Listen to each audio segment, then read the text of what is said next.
Hinahanapan niya guys ng kuto, isulpot.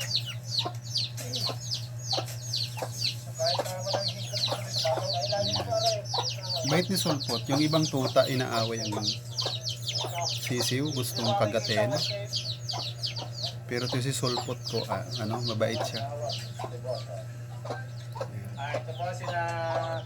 Hinahanapan niya ng kuto.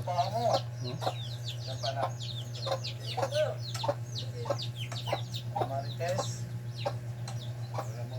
Teka, pahaba natin. Linggit, nasa ka? Di ka makita. Linggit, umuwi ka. Hindi ka makakasama ni Natol. Wait lang daw, nakita na. Baka ni Sumao, ha. Hindi ka makakita.